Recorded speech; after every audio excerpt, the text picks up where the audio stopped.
अवधूत चिंतन श्री गुरुदेव दत्त. श्री स्वामी समर्थ. नमस्कार, मी पूजा आपल्या चॅनेलवर तुम्हा सगळ्यांचं पुन्हा एकदा खूप खूप मनापासून स्वागत करते. तुमच्या सगळ्या इच्छा स्वामी महाराज लवकरात लवकर पूर्ण करोत ही स्वामींच्यानी प्रार्थना करते व आजच्या आपल्या व्हिडिओला सुरुवात करते. स्वामी समर्थ महाराजांचा प्रकट दिन लवकरच येत आहे, तो म्हणजे 20 मार्च रोजी.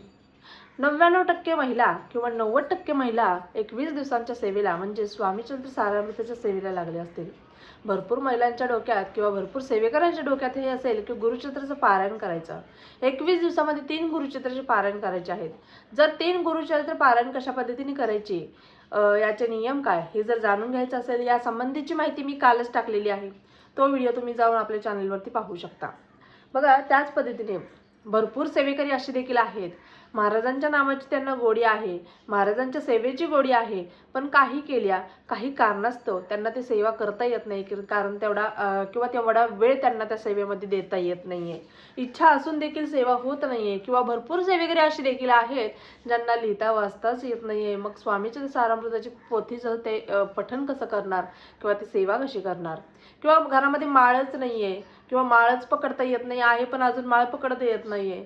अशा भरपूर समस्या किंवा भरपूर अडचणी भरपूर महिलांच्या आहेत किंवा सेवेकऱ्यांच्या आहेत. मग ते पुरुष सेवेकरी असो, स्त्री सेवेकरी असो, महिला सेवेकरी असो, कोणीही असो.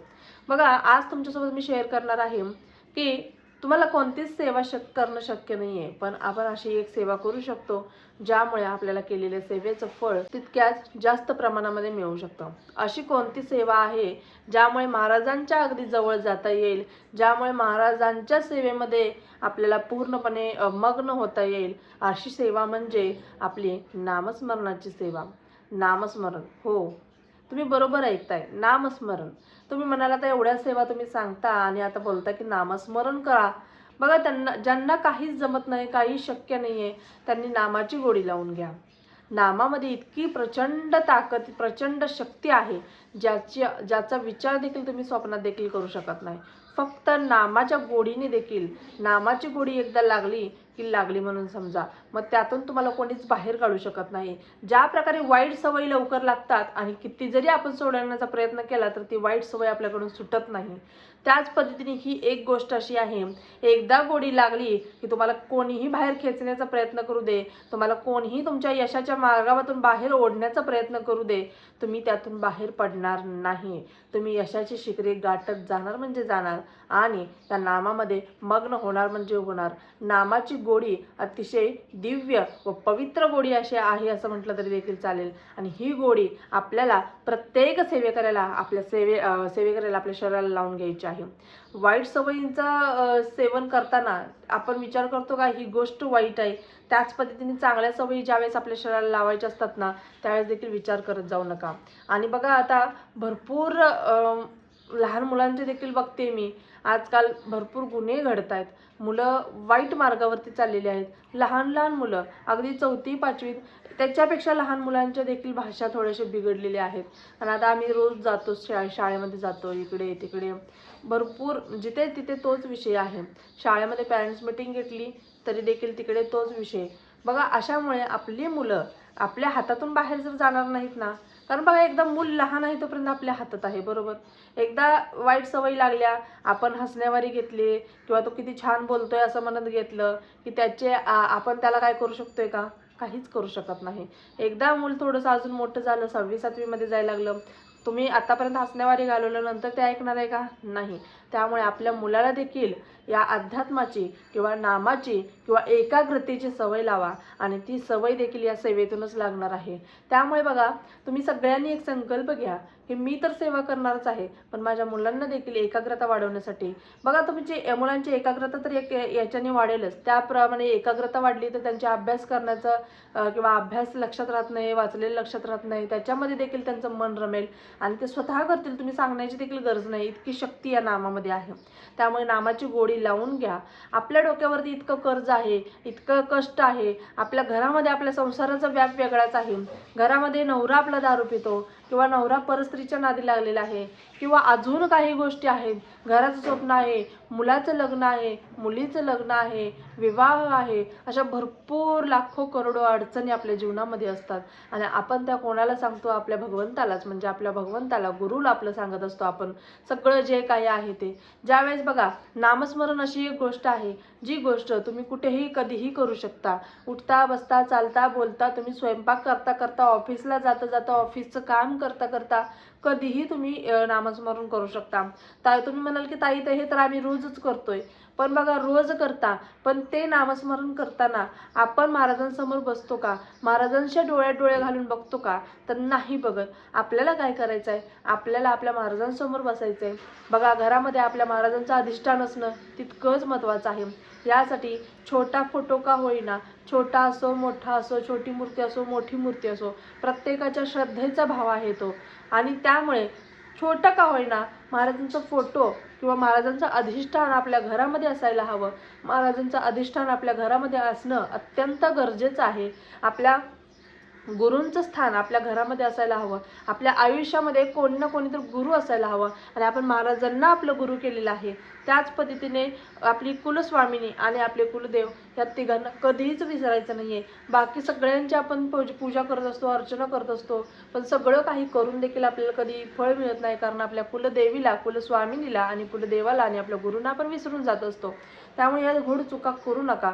आणि बघा, नामस्मरण करताना देवघरासमोर बसायचं आहे, महाराजांसमोर बसायचं आहे.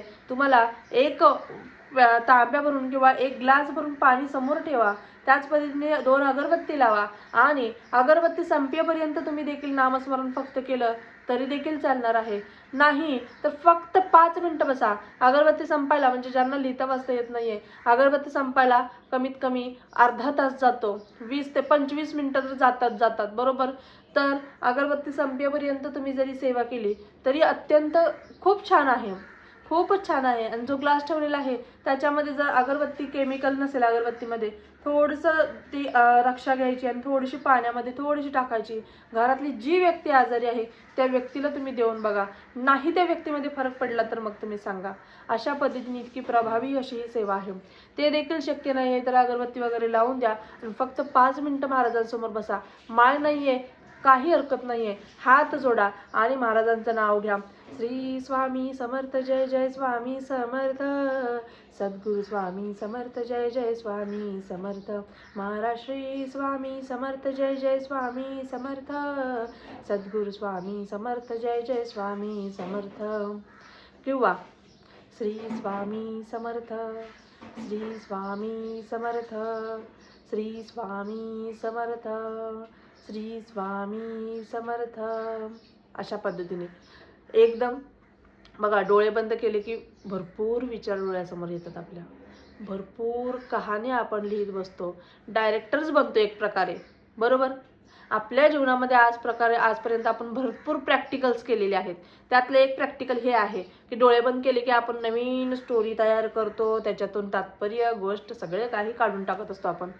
अशा वेळेस काय करायचं? डोळे बंद केल्यानंतर असे जर विचार येत असतील, वाईट अशी घाणेरडे विचार येत असतील, आपलं मन आपल्या ताब्यात राहत नसेल, तर महाराजांकडे बघायचं, महाराजांच्या डोळ्यात डोळे घालायचे आणि सेवा करायची. डोळ्यात डोळे घालणं देखील शक्य होत नाही. जर आपल्याकडून काही चुका होत असतील तर आपण महाराजांच्या डोळ्यात डोळे घालून पाहू शकत नाही. तरी देखील प्रयत्न करायचा, कारण यामुळे आपल्या चुका सुधारायला किंवा आपल्या सेवा, आपल्या चुकांचं सुधारायला, आपलं पाप कर्म कुठेतरी चांगलं करण्याचा प्रयत्न त्या सेवा करत असतात.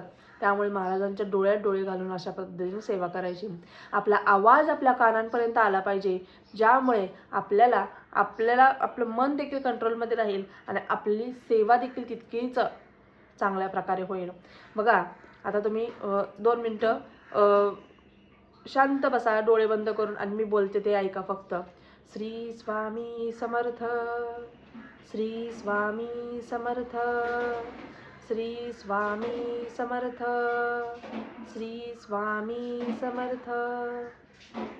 म्हणजे इतकं बुडून जायचं की बघा डोळे बंद केले की आपल्याला महाराजांची मूर्ती फोटो आपल्यासमोर डोळ्यासमोर यावा, गाणगापूर आपल्या डोळ्यासमोर यावं, अक्कलकोट आपल्यासमोर यावं, अक्कलकोटमधील वटवृक्ष आपल्यासमोर यावा, आपल्या महाराजांच्या पादुका आपल्यासमोर याव्या. अशा पद्धतीने आपल्या डोळ्यासमोर जर अशा गोष्टी येत असतील तर समजून जायचं की आपण संपूर्णपणे विचार नाही करायचा, ही गोष्ट दिसते का ती गोष्ट दिसते नाही. आपल्या नामाची एकदा गोडी लागली की त्या आपोआप आपल्याला गोष्टी दिसायला लागतात. म्हणजे पूर्णपणे आपण त्या नामामध्ये डुबलेलो असतो, पूर्णपणे मंत्रमुग्ध आपण त्या नामामध्ये झालेलो असतो. आपल्याला त्या नामाची गोडी लागलेली असते. त्यामुळे तुम्ही अशा पद्धतीने काहीच करणं शक्य नाही आहे स्वामी समर्थ महाराजांच्या प्रकट दिवसात, तर या 21 दिवसात किंवा आज व्हिडिओ पाहताय आत्तापासून जेव्हा तुमच्यासमोर हा व्हिडिओ येईल तेव्हापासून तुम्हाला ही सेवा करायला सुरुवात करायची आहे. अत्यंत प्रभावी व दिव्य अशी ही सेवा आहे, ज्यामुळे तुमच्या जीवनातील सगळे प्रॉब्लेम्स 100% म्हटला तरी देखील चालेल, सगळे प्रॉब्लेम्स तुमच्या जीवनातील नष्ट व्हायला मदत होईल. सगळ्यांच्या जीवनामध्ये अडचणी आहेत, ज्यांच्याकडे पैसा आहे त्यांच्याकडे देखील अडचणी आहेत, त्यांना सुख नाही आहे पण महाराजांची सेवा करत नाही, त्यांच्याकडे सगळं काही आहे तरी देखील पण महाराजांची साथ त्यांच्यासोबत नाही. आपल्याकडे आत्ता पैसा थोडा कमी आहे पण आपल्याकडे महाराजांची साथ आहे, एवढं लक्षात ठेवा आणि सेवा करायला सुरुवात करा. अजून देखील काही शंका असतील तर आवर्जून कमेंट बॉक्समध्ये विचारायला विसरू नका. आपल्या चॅनलवर प्रत्येकाच्या शंकेचे निरसन नक्कीच केले जाते. व्हिडिओ आवडला असल्यास व्हिडिओला लाईक करा, शेअर करा, सबस्क्राईब करा. पुन्हा एकदा भेटू अशाच एका नवीन व्हिडिओसोबत. तोपर्यंत झालेली सेवा स्वामींच्या रुजू करते. श्री स्वामी समर्थ. धन्यवाद.